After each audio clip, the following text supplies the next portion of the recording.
Hello, my name is Aaron Cavanagh and I'm the founder and editor-in-chief of Post-Burnout.com. Post-Burnout.com is a culture website dedicated to venerating burnt-out artists the world over. This is our website's podcast where we publish full-length recordings of our interviews, which are sometimes the unedited versions of our site's articles and at other times are exclusives. If you're a returning listener, thank you for coming back, and if this is your first time listening, thank you for checking us out. We hope you enjoy and consider subscribing, giving the episodes a thumbs up if you're on YouTube, or giving it a rating if you're anywhere else. It really helps us out. Thank you. In this edition of Post-Burnout.com interviews, we talk with the Alberta Cross frontman Peter Ericson Stakee about the band's near-20th anniversary, their time on a major label, why he settled down in Somerset, playing in the scorching heat at Coachella, how making music now differs from when he started the band, and much more. One thing I want to note is part of this interview was talking about the kind of quick turnaround rate the band is having now that they're kind of self-releasing music, and one interesting thing that kind of proves this in real time is in the interview, which was recorded only in the middle of last month, we're actually talking about the band's most recently released single at the time, which was Watch Me Fall Down. But since that interview was conducted and between then and now, just last Friday at time of recording, Alberta Cross released a new single featuring Band of Skulls that's called Born in Amazement. We do talk about the Band of Skulls, like collaborating with them in this interview, but yeah, at the time of this interview, that single wasn't out yet. Can you hear me? Hey Peter, how's it going? Can you hear me? Yeah, yes. Nice to meet you. To meet you. Where are Yeah, you? I'm in Dublin. Oh, cool. Nice. Yeah. Yeah, the first thing I wanted to ask quite simply, I mean, like, it's been about like 20 years since Alberta Cross began, or just on the precipice of 20 years, I guess.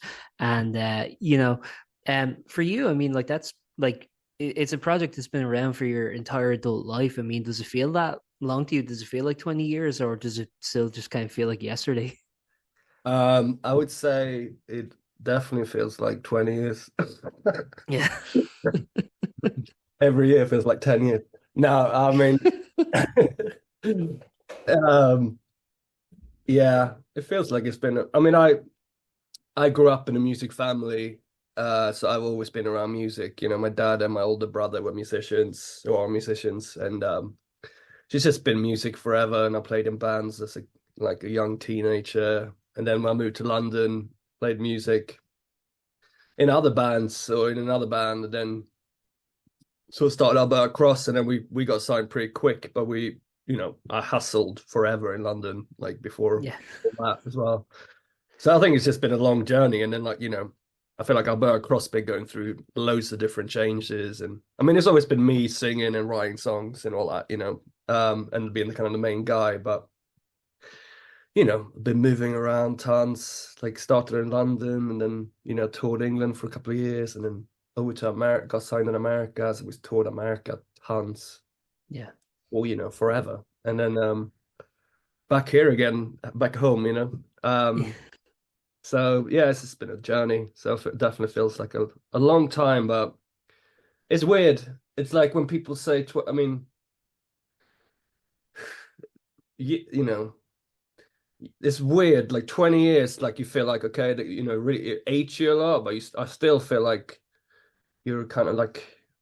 I mean, all my mates that are playing, they're like similar age to me, and I've been, releasing a lot of records. Like, we still feel like I don't know, we still feel quite young. I have a lot to prove already. I don't feel like Yeah. I'm 80 and I'm like, like I'm doing like my record might be the sixth or the seventh record I'm working on, but I'm still like fucking like I want to create magic, and I'm still like hungry for stuff. And I feel like now, because I stayed in America for so long, we've built up quite a big, like, nice sort of fan base over there.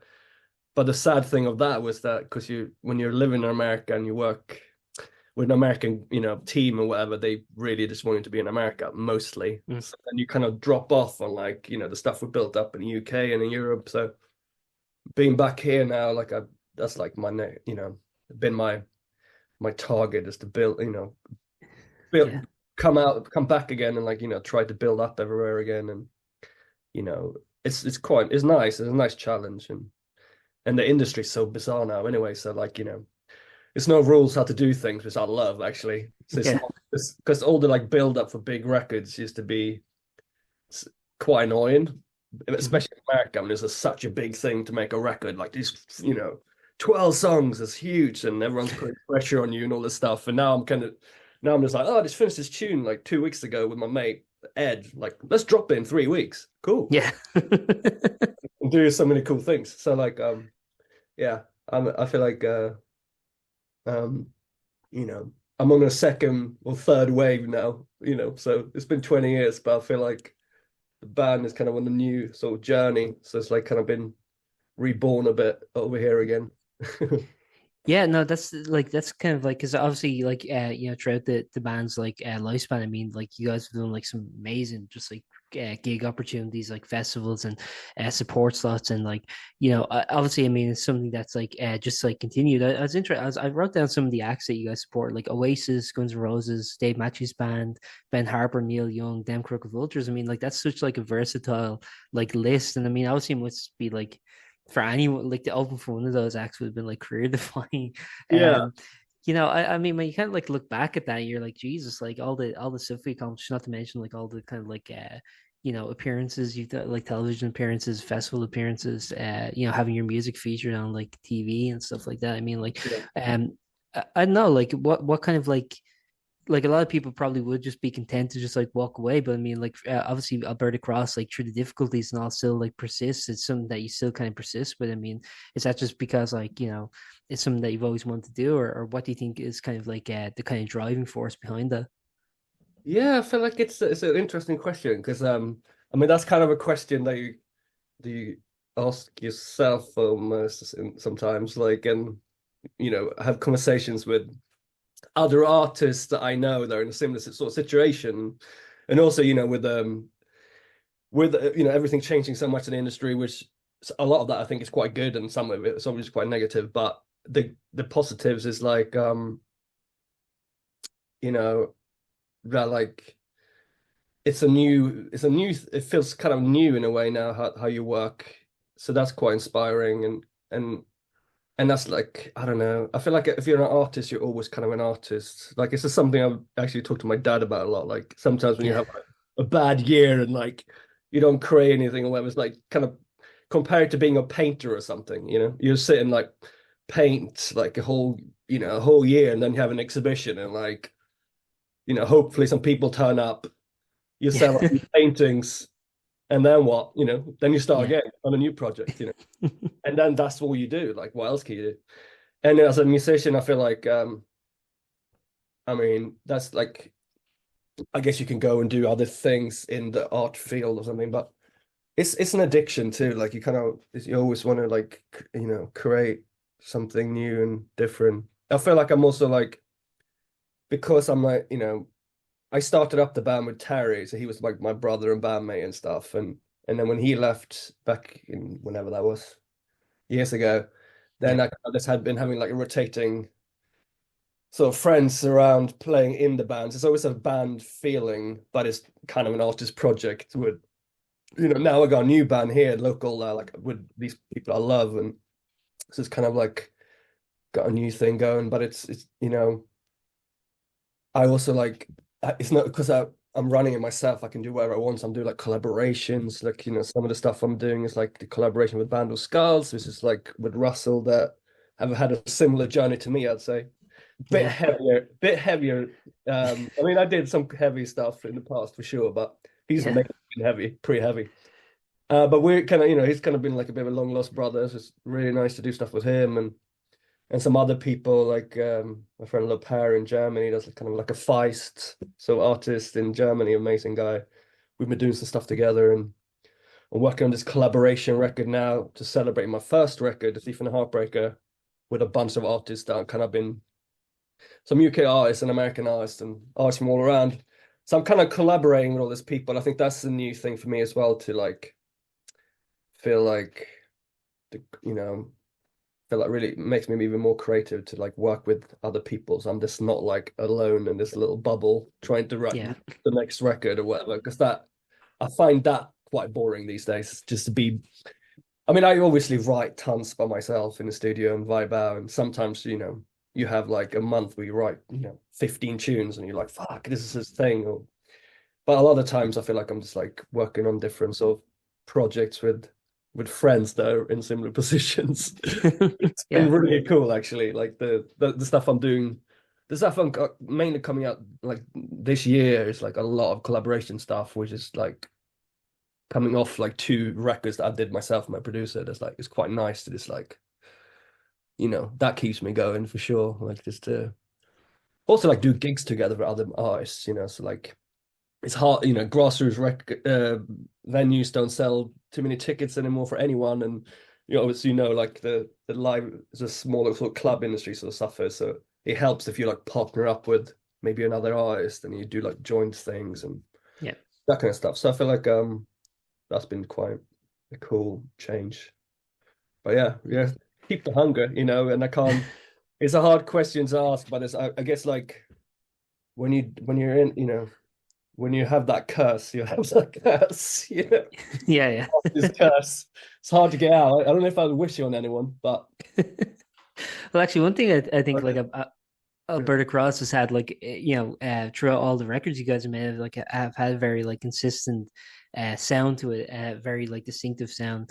Even though there's like been experimentations on records, like obviously you add like different instrumentations, you tried like new things. I'm not saying it's not a daring project, but it is kind of like I think there is a consistency. Do you find like now, kind of like doing offshoots and kind of like collaborating with other people and doing other things outside of the band, kind of allows you to try new things that maybe you wouldn't try with Alberta Cross, or do you find like it's always kind of it's just kind of going to be that way as you're the primary songwriter and this is the kind of music you want to make? How do you feel about like I guess the kind of limitations of the project and how much do you find now, because you were talking about the kind of creative openness you that's afforded to you now? Yeah. yeah. I mean, I think like I feel like I think this sound like has like my songs have kind of stayed in a similar vibe-ish, but sound-wise, I feel like we almost suffered, or I guess almost suffered. I know Alberta Cross, like, of course, I did change quite a lot in between records. Like, you see, like, obviously, like Band of Skulls, they did like, they started up at least like 3 really banging rock records, and then we build up this like rock fan base that like really loyal or whatever. But with me, Yeah. we did this first record here in England, Thief and Heartbreak, and it was quite like Americana rootsy-ish, almost as an escapism from like the whole like Libertines, very indie, so English scene that was Yeah. happening then. And I was like, fuck, I can't. I mean, I love that stuff, but back then I was just like, it was too much, and this was kind Sure. of departure from all that. And then when we got signed to Geffen in America, we went over and went to Austin, Texas with the Spoon producer, Mike McCarthy, and then we really just wanted to make a fucking like heavy rock record. Yeah. And then loads of people in America love that. Like we toured, that's the one we toured the heaviest on in America, I think like 3 years or something. And like we built up this like kind of a rock fan base over there. But then we kind of got a bit, we was like, oh, it's too like rocky and broy. So Yeah. let's soften up and get some more warmth into it. So we got away from the rock thing, and then the rock guys like moaned at us changing, and then it's always been kind of journeys because obviously like my favorite artist or like Bowie or someone like he always changed always, and it's like Yeah. that's like why I fucking love it, because it's not, I don't want the same thing all the time, and then it gets a bit like eh. But I think like so that's kind of and then like I feel like then I went up rootsy, and then I went over here, moved back to Europe, was in Berlin for a year, and did like kind of a bit more almost like modern, so indie stuff like the two last Yep. two. But like I think, uh, but I guess it's definitely the same sort of backbone, like it's the alternative kind of British American or like whatever it's all like very based on like strong melodies and songwriting, I feel like always, and then whatever the production goes, it goes kind of. But I feel like the collaboration stuff that we talked about, like that is basically no rules at all whatsoever, which Yeah. is fucking brilliant. So like I can go and record, like I think like the first song I did with Band of Skulls, for example, Alberta Cross and Band of Skulls, Crooked House, that was like it reminded me of some of the tracks from my first record I did in America, Broken Us Out of Time. It's like some really heavy, like quite filthy and quite dark, but kind of catchy, like rock number, And then the next one we got coming is almost like T-Rex or something. And it could be, you know, it could be whatever, and I kind of love that. But I guess Yeah. that you can, in one way, if you're quite far into like, you know, I've done quite a few records. I feel like I really can do whatever now because I don't really care. Like, and then people, you know, and then people will love. The only thing that matters is like it has to be fucking good. That's it, Yeah. and I have to feel it. Like I wouldn't do anything like that. It has to be like, yeah, I fucking love this. So you know, so as long as I'm happy with it and like the people around me are happy with it, like that's kind of the key. And then if it's mental or not, then there's another thing, you know. Actually, you said something really interesting there. I think where you're talking about kind of like how the sort of geography of where you were at any given time was kind of like influencing the music you were making, whether it was being in London during the kind of indie explosion in the mid 2000s and wanting to kind of reject that, or kind of like Yeah, going to the States and adding more kind of like raucous sound, or going to Berlin and having the more kind of indie. Do you find like as a creative person, I mean, obviously like as you were kind of like alluding to earlier, I mean, like when you kind of travel around, you tour, you're kind of like meeting new people, you're kind of like building connections in different cities and kind of in different music scenes. Do you think it's probably a good idea? Because like obviously you're from Sweden, so do you think it's kind of like a good idea to kind of move around every now and again as a creative and try and experience new music scenes, even if just for like a month or two, even? yeah, definitely. I mean, I feel like uh I mean after like when we did our first record in England, like I feel like London for me in general was so inspiring. Like when I first moved there, like because I was, you know, Sweden was alright, and I was really inspired by like maybe my dad's old scene, like the more like rootsy kind of old rocker hippies dudes or something. Because I didn't really like the whole very polished, clean, so Swedish sound that can happen sometimes. I feel like now is like definitely. I mean, it's always like some shit that's amazing from there, but in Mhm. general, like the overall media landscape there is like quite polished sometimes. So that I really wanted to go like that's why I wanted to move. Like all my artists that I loved was kind of in the UK, really, you know. Um, so like so London was really inspiring then, and you know, all these kind of like Libertines and all those Interpol and all those bands came over, you know, and I love that stuff. But at one point, it was just like cloned versions of every band, and I was like, what the like, get me out of it. And Yeah. that's kind of, I feel like we didn't plan the sound of that record. It just was the songs I wrote at home, and I Mhm. was kind of in the, you know, we were all on in all those clubs that all those guys were, you know, and so like so we're kind of part of it in a way, but we just didn't feel the same. And then like when we moved to New York after that, it's also like the most insane. The thing with New York that inspired us was like that it was an amazing kind of scene. It's a huge city, but very compact. Mhm. The scene, if you like, people that signed or like, or, you know, do you know that kind of level, like they all kind of hang out in the same sort of places, and but the music is not. It's like it's everyone kind of sound a bit different from each other.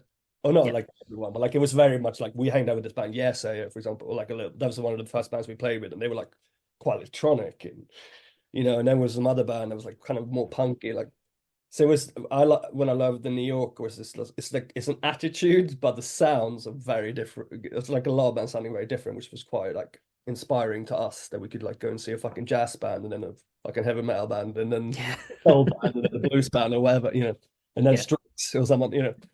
But like it was like the attitude of the city and the street and the hum, you know. Uh, Yeah.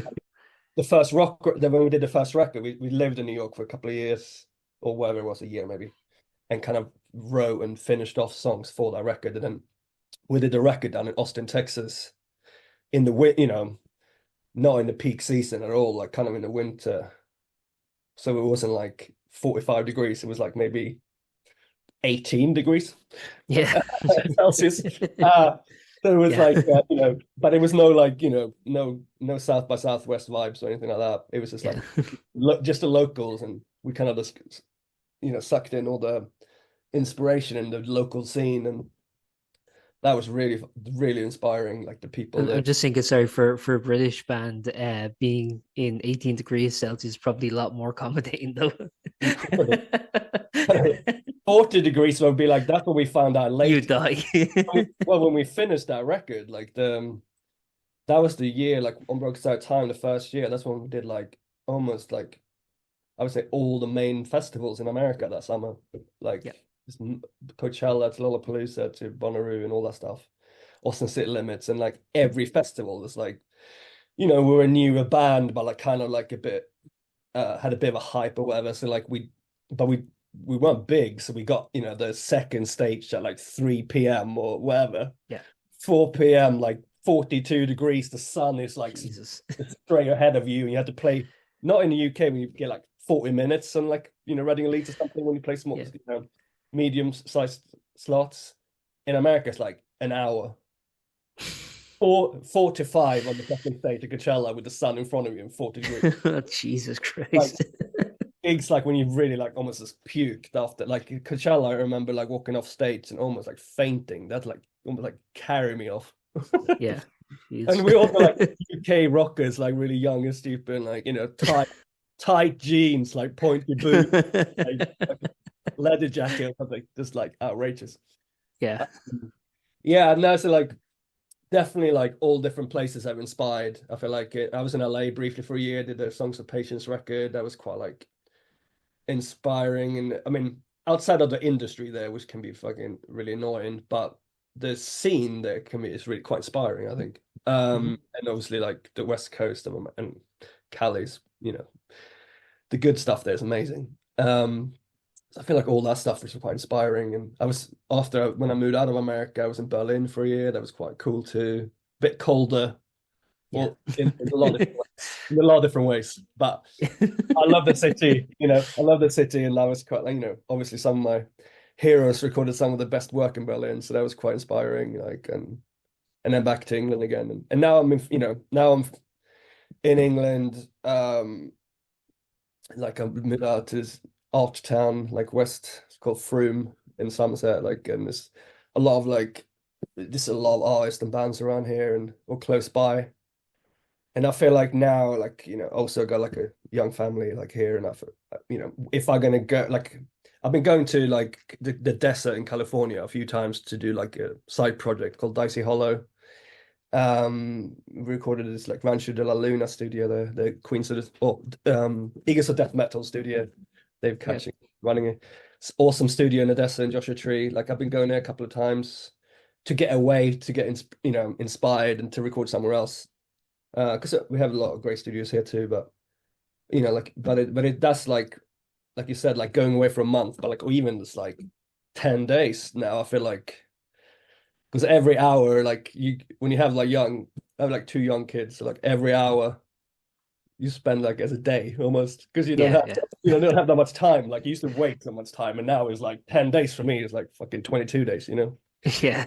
It's like I can get a lot of stuff done in one day. So that's been quite cool flying to Cali, like doing those things because yeah, it's like you get into the vibe pretty quick and you like get inspired by the surrounding and the desert and everything. Yeah. But yeah, definitely like I think that's a good thing. I feel like I've done quite a lot of recordings here now, so I think the next stuff that would be cool too. We've been looking at like some studio in like Mexico that someone been reaching out to me about, like just random shit. Studio down in Granada, that's amazing. Run by this producer Youth, that's kind of a legend. Like that we did some rehearsing in last year for a festival down there, but like that could be a fucking cool spot to go and do something. Like I don't know. Just also like to go away with the group, because otherwise it's a lot of distractions and people have to go back home or like people have to do stuff. But if you go there, like, okay, we're here now, let's create, and hang out, see what happens, Yeah. Actually, sorry, one thing I wanted to ask, just based on something you were kind of saying there, I don't know if you go back and like listen to your previous records, like or like whether it's in Alberta Cross or other projects you've worked on, but like it seems like they're kind of like obviously like each record you do is a record in the sense of like a timestamp of like a certain time in your life. Do you find difficult to kind of like listen to your own music without kind of I don't know, envisioning yourself in the studio recording it or like even writing the songs? Like how do you kind of like relate to your kind of previous music now that you have such a big back catalog? I think like I think now I'm looking back at it, feel a bit more mature about it. Like Sure. I used to like it was easy to hate stuff in the past. Like I feel like my first, I guess for most artists, like their first record is always like it's hard to like deny it because it was so pure. And it was like I've Sure. read Thief and Heartbreak before like any industry, touched me or anything like that. So like I was like it was just like straight out, no one changed anything. And the record was actually our first three demos, and then the label Fiction followed on when they signed us. They were just like, well, we love this recording, so let's just release them. Let's Yeah. mix them up a bit. Let's mix them up a bit, like use a great mixing engineer and master them great, and that's it. Because it's a vibe. So I feel like that record I always kind of look back to, and also like every gig I've done for the last many, forever.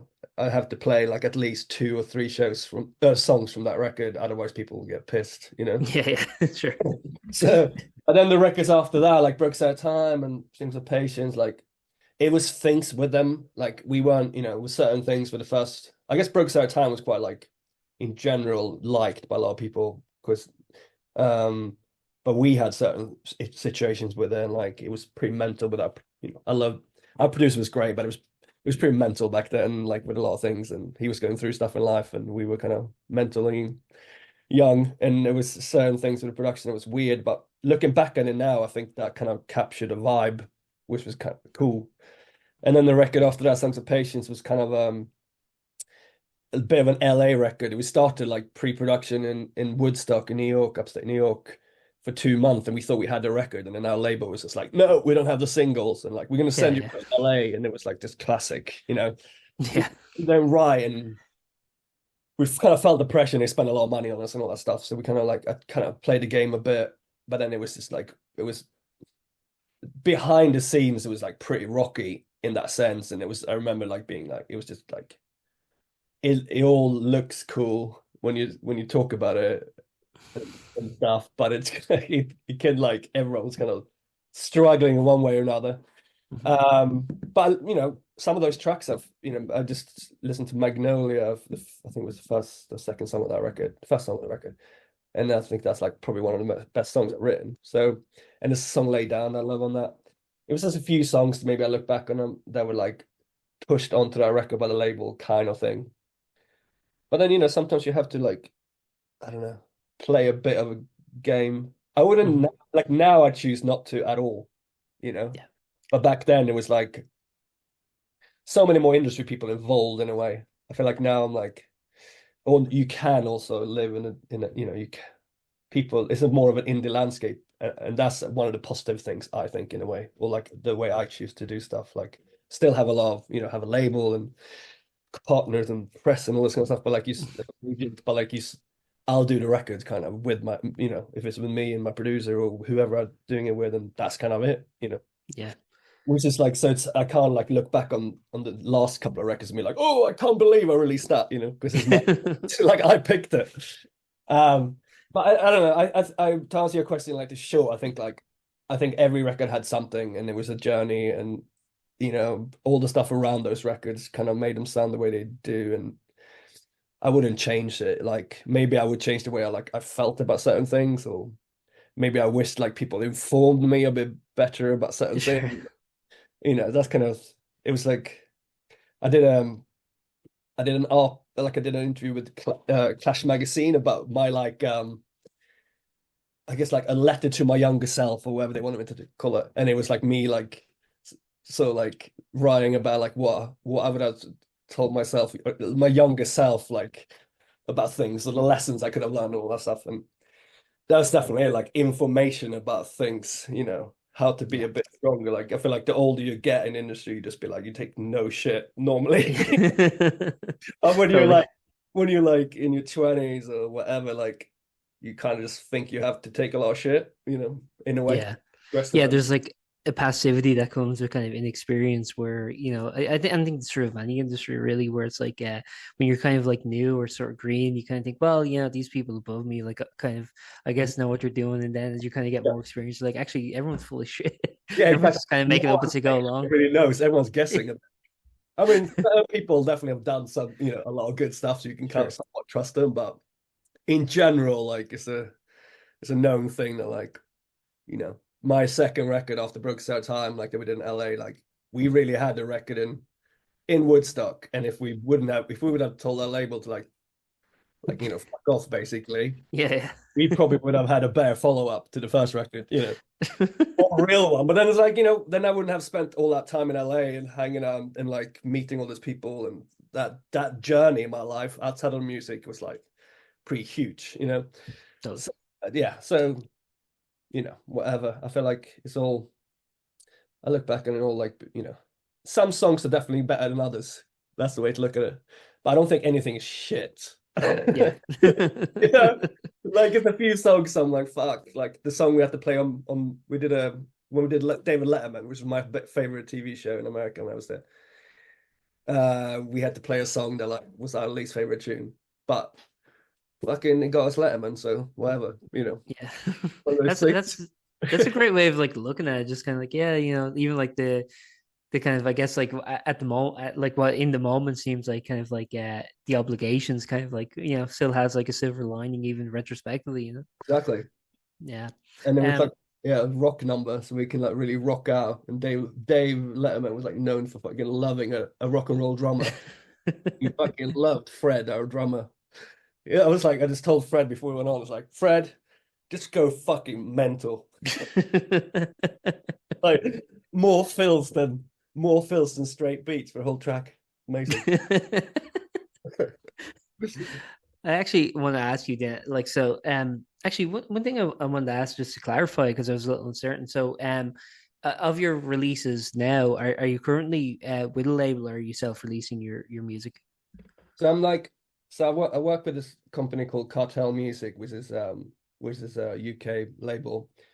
Um, but then I have my own label with my business partner, like Dark Matter Astro Media. That's like it's kind of the label, but it's kind of like the management label, whatever. Because it's Sure. my like creative partner, kind of or business kind of partner, and then we work with them. So it's like a three-part kind of relationship, and then yeah, so that's kind of what I've been doing for the last record was mainly like then Cartel was only my label, but I feel like for the last like half year or whatever, we're just doing this model, which I think is good because it's also like we can, like as like we're responsible for making the music and the art and like the videos and whatever, and then just deliver it to them, and then they put it kind of out, and Yeah. been a nice way of doing it instead of having to like discuss every move. Sure. Now, Actually, because you were kind of talking about how kind of like, I guess, the red tape of kind of being on a label sort of like kind of stagnated the process in a lot of ways. I mean, yeah, like only last year you put out a 10-track album called Sinking Ships, and like since then you've like released 7 singles yeah, in that year since. yeah, Definitely, like, you definitely see the progress being made. The latest single is "Watch Me Fall Down." yeah. Um, and yeah, I was wondering if like maybe you could sort of talk about, like, I guess the sort of singles, the kind of release pattern that's happening now. If maybe you could talk a little bit about this song in particular, and general, are the songs that are kind of have been released in the last year. Are these like kind of come together as one bigger project, or are you just having them as their own solo thing? I feel like it's kind of, I mean, like the Band of Skull stuff, like that is a project we're calling it, like, and we don't, both of us are like, he's doing his thing also with his stuff, and I'm obviously doing tons of stuff with my stuff, and this is just a thing we're doing, and I feel like it's part of something that's going to be something. I don't know what it is, but we're very much enjoying it, and it's for us, it's like a kind of a nice thing to do, also to like spend time creating with like you know another like I said, like a kind of lost like creative brothers, me, Mark, and Russell. So that's been really nice, and I think it's probably going to be an EP or mini album or something maybe in the future. Um, and then like some of these singles, I feel like are more like songs I've had lying around that didn't make it to records. Not many, but like a couple. Like Never Gonna Walk Away was one of those songs I wrote with these two epic guys in Berlin when I lived there. Like this producer Robbie Moore, English guy, that had an incredible studio in East Berlin, Yeah. and Manny Orson, which is this Icelandic singer that's pretty awesome and a badass dude. So we wrote that track, and it's like party track. We actually wrote it for Manny's project, but then there was two like I don't know, different from what he was doing. So and there was this line, and I'm like, I fucking love this tune. It like reminds me of like crazy sort of Dylan track or something. Weird story about this midnight dancer. Like it should see the light of day, you know. And then I was just, you know what, I'm just gonna re-sing it and then fucking mix it, use some one of my mixing dudes and put it out. Like, why not? You know? Yeah. And then that's been a few things been a bit like that. It's like I'm just gonna do this. And then some of the collaboration stuff has been like because I want to collaborate with my buddies because I got to know so many artist friends around the globe, you know. So I'm like, it's a really nice way of like kind of connecting with people sometimes too. If you haven't seen like some of my mates, I'm like, fuck, let's do a song together and then get us a chance to like, even if we're not in the same room, we can at least like sit and, you know, FaceTime through the night, like what Yeah. vocal takes or something. I don't know. So that's been quite nice. And but like the Watch Me Fall Down was with Ed Hardcore. Hardcore was and Ed Hardcore is like one I love, and he's got I kind of been I just sort of went it with no plan really, and then the first sort of session we had, we did like 3 or 4 tracks. They're a bit more spacey kind of, and then like I went back again and we was like let's do something a bit more upbeat, and then we just rocked out this track, which is really fun, and he's like been a really kind of really inspiring dude, and we kind of really clicked and like have similar journeys and quite a lot of friends in common, especially in America. We found out in a lot of the sort of Joshua Tree West Coast vibes, a lot of those guys. Because he's going to go out with like Afghan Wigs now as well, and he's going to spend some Okay. time with some of those guys out there. Um, but yeah, so like I feel like me and Ed will. I think that's the beginning of something. I don't know what it is, but I feel like some stuff might end up on a record, but I haven't like started at the moment. It's like, I got this now next single is like Band of Skulls, and then it's one thing more with my little pair, and then like I'm gonna do that collaboration sort of celebration of my first record that's coming out with a bunch of quite awesome artists, but I can't really mention Yeah. them. Okay. But then after, like in the meantime, I think while I'm putting that out because it's done already, pretty much. I'm like in the middle of like trying to figure out what the next record is. It might be a mix of a few things because the last 2 records I did with Luke Potashnik that's out here, they were like it was me and him mainly and a drummer, and we were kind of in the room creating, which was amazing. But I feel like that was 2 records, and the next one might be like a bit of Ed and maybe me going to one of these studios I mentioned and with maybe my live band to like track half of it or something that's just like a live vibe, and then maybe have a few that's a bit more sparse or something. I don't know. It's all something I'm not really sure about at the moment. Just trying to have a lot of music and a lot of songs lying around, and and also want to write more, and I feel like now like releasing all these songs and putting the pressure off like on a big sort of project. It's been quite nice. Like all these projects are kind of big in its own way because I have to like Yeah.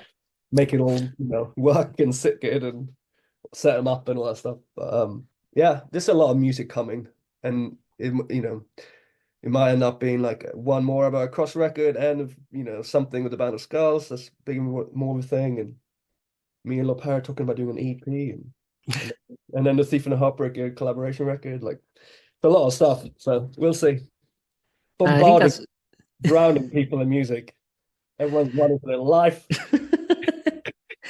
man, but I think it's like really great, just like from talking to you, just like not only like see the kind of like creative freedom you have now, but it seems like I don't know, like if you find like it's kind of like rejuvenate something new, but I kind of feel like um having like so much great freedom and having so much like kind of self-determination of your music yourself. I mean, I think it's like I don't know. I think you can really see just from like talking with you the kind of like visceral joy that that's kind of like bring you. Yeah. Um, I hope you're like enjoying it. No, definitely. It's like it is a kind of a freedom that's like, it's something I really kind of enjoy after, especially after like doing so many, quite a lot of records that didn't have as much of a freedom and like Sure. had much more pressure. And now I feel like if it's pressure, it's me or myself, Yeah. They're like, yeah, like you know, I'll write, 20 songs and one might make it, always. Because Yeah. like I've filtered like so much, and so it's like yeah, that's the only kind of pressure. But yeah, no, it's enjoyable to like work with, all these different mates now. It's nice.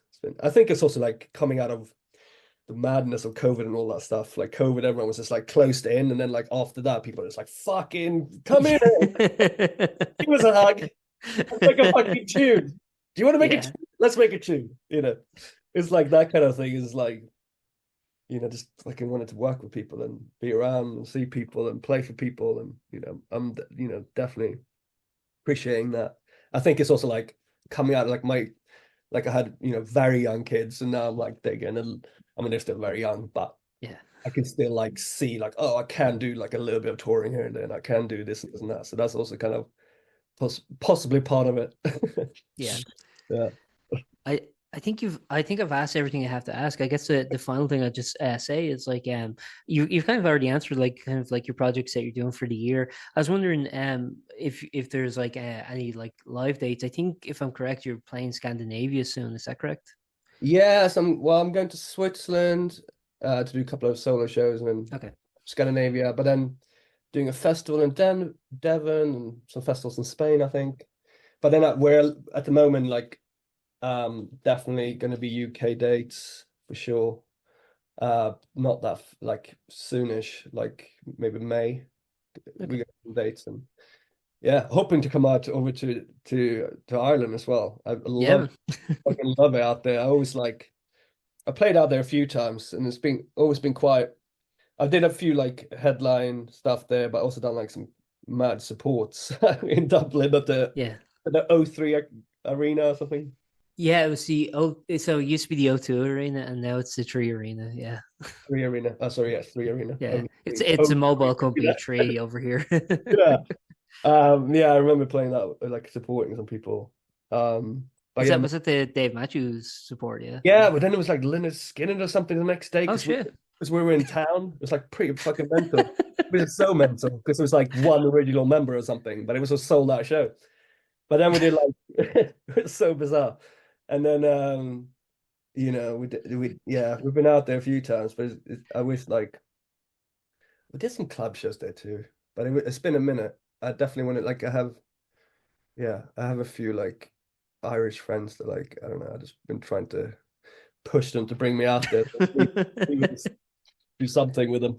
But yeah, we'll see. Hopefully, like if the more I build up in the UK, like get myself over there, play. Yeah.